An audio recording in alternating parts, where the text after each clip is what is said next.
Hello guys and welcome back to the channel, and today I'm doing another Madden 23 franchise video, and today we're going to be playing week 6 against the Tennessee Titans. We're 5-0, they're 4-1. This is a huge game because number one, it's a divisional opponent, and number two, we are almost tied with the Jaguars and the Titans, so we need to push our lead as much as possible to make sure that we get first in our division, because that's going to mean a lot to us. We don't necessarily have to really worry about the Colts that much, but the Titans and the Jaguars we really have to worry about. So yeah, let's get into this game. So before we get into this game, obviously we have to spin our positions wheel and our challenge wheel. So spin that right now. Now if you guys are new to the channel, then hit that subscribe button, and if you guys do like my content, then hit the like button. And if you guys are new to the series and this is your first game of the series, then definitely check out my playlist on my channel, because it literally has every single game from the series, from the first game all the way up to right now. So hopefully there's no spoilers. And now let's spin the positions wheel. Alright, so we're spinning the positions wheel. I'm trying to multitask right here, and we get QB. Okay, I don't remember the last time we've gotten a challenge with our QB, so let's see how that goes. Now let's spin what challenge we have to get with our QB. Hopefully it's not too hard. Ooh. Alright, 300. Why was I about to say receiving yards? 300 passing yards and 2 passing touchdowns. So that should be pretty simple for Justin Fields. So 300 passing yards and 2 passing touchdowns. I am typing this down so that I do not forget, because that would suck if I forgot the challenge, because then I would have to go back in the recording to see exactly what our challenge is. But 300 passing yards, 2 passing touchdowns. It could be a lot worse. It was very close to landing on the 40 fantasy points one, which I feel like we've gotten fantasy point challenges a couple times already. But if we had the 40 fantasy points challenge, that would have been extremely difficult, because getting 40 fantasy points with any player, especially your quarterback, is kind of tough. And especially in the amount of time that we have in our quarters, it would be kind of hard to. But Jarvis Landry is going to be wide open, and he hangs on to the ball, which is good, because he likes to drop the ball a lot, which is obviously not very nice of him. But 1 reception for 20 yards, we'll take that by our man Jarvis Landry. So you like to see that. Jarvis Landry might be open once again. Wow. Oh, you see, he dropped it. That's a classic example of him just dropping the ball, which is unfortunate, because he likes to drop the ball a lot, which doesn't help us out at all. But it's just what he likes to do, which we're going to have to live with it until we get a new wide receiver, as Hayden Hurst. It looked sketchy for a second, but he seemed open for that split second that I threw the ball. And then that linebacker just came in a little bit too early. I was not expecting the linebacker to push in that quickly, but we made it work, which is definitely what we want. Sean Malone could be open. That would be insane if he was open. He is not going to be open. I forced the ball, and I threw an interception to Amani Hooker, which, whoa, no way. No way. Wow, they got robbed. Holy crap. All right, so he threw an interception, and then Kenyon Green literally just popped Amani Hooker, and Amani Hooker fumbled the ball. Wow. That is unfortunate. All right, and we do get sacked by Harold Landry, but that is interesting that happened. I'm surprised that was the case, because usually when I hit stick, when I throw an interception, I never get a fumble to come. But we actually fumbled the ball, which is pretty insane, because that is very rare for your lineman to hit stick one of the other people and he actually fumbles. That's pretty insane. Now, if we got that fantasy point challenge, that would not be looking good right now, because obviously an interception takes away like 2 fantasy points. Bro, this man Sean Malone got bumped. Oh my gosh, it is not easy to throw the ball right now. Heck no. There is no way that you expect me to not go for this. We're down by 7 points. No, we have to play risky. If we want to win, we have to play risky. And Hayden Hurst. Oh my god, this man did not get it. Alright guys, so we are back in our territory, and hopefully we could get a passing touchdown. I did not mean to throw that. Oh my gosh, they're getting so much pressure on us. It's very hard to like pass the ball efficiently because they're just rushing in everyone. Like it's just so tough to get this ball off before their pass rushes like comes in. So it's been definitely pretty hard, but Sean Malone, sorry that there's thunder outside. You guys are definitely going to be hearing that, but of course, Sean Malone catches the ball and then he just fumbles it. He's 6'3", 230 pounds, and he just fumbles the ball. Like, it's okay, right, guys? But our defense has been playing spectacular. We have 2 turnovers, and we do get the ball back. We're very lucky that it isn't like a 21-0 type game right now. Dare Ogunbowale. What? Our backup running back gets a receiving touchdown. What is going on? This game has been so weird. Like, I don't understand why Dare Ogunbowale, our running back number 2 on our depth chart, is getting a touchdown. But, I mean, I guess we'll take it. That counts as a passing touchdown.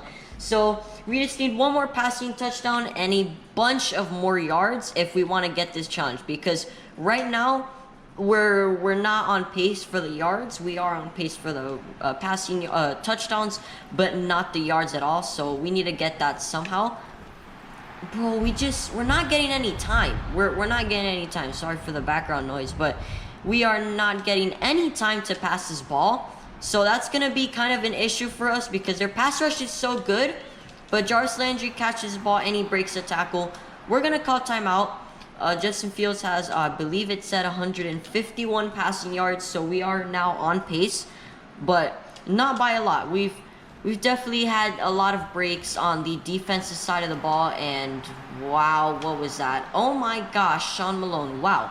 Okay, he broke a bunch of tackles on that play. That was interesting. I just lobbed up the ball to hope that he would come down fit, and I guess the throw out of sack was good for us. Hayden Hurst making way for our blocks from Jarvis Landry. That was some pretty good blocks by Jarvis Landry. I'm not even gonna lie. Good job, buddy.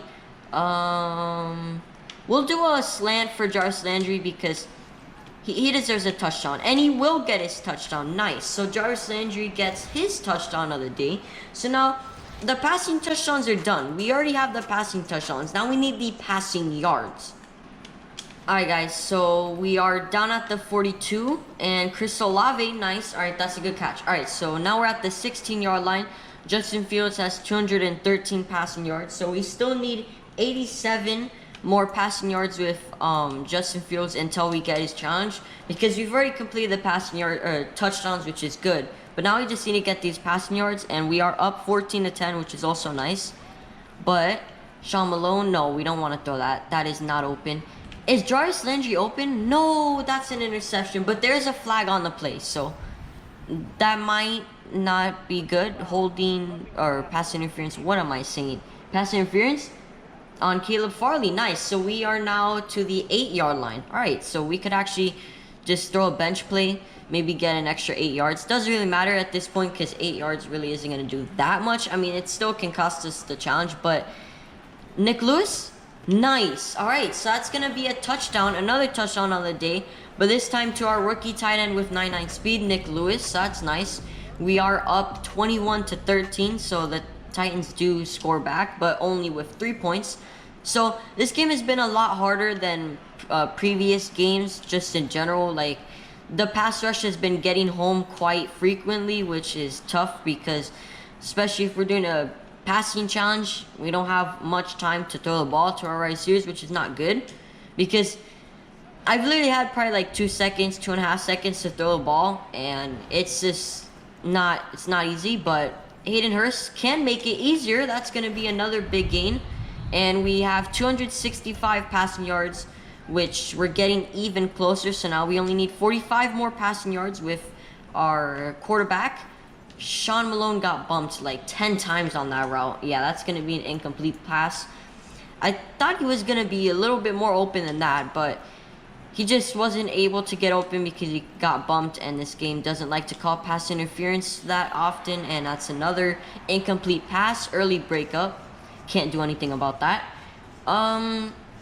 Who can possibly be open? I mean, Sean Malone will always be open, but we need more yards than just that. Actually, hold up. Dameon Pierce is open. He breaks the tackle. Okay, that's 6 yards. It's 4th and 4. We need a goal for this. Actually, never mind, because this is a 2-minute warning. I mean, we have to go for this because, yeah, we're in jeopardy of potentially losing the game if we don't get this. But the risk is just so high, but the reward is also so high. And Hayden Hurst is going to be open, and that's going to be another first down. And the Tennessee Titans called their first timeout of the half. But yeah, I mean, we have to get this passing challenge with just Fields. So regardless whether we go for it or not, we have to get this. And we're getting so close to our challenge. We're probably like, I don't know, 15 yards away from the challenge. So we should be able to get it very fast. Hayden Hurst, wow, that's a touchdown. Okay. Just Fields had himself a day. That's going to be another huge catch for Hayden Hurst. Hayden Hurst has also been having himself a huge day also.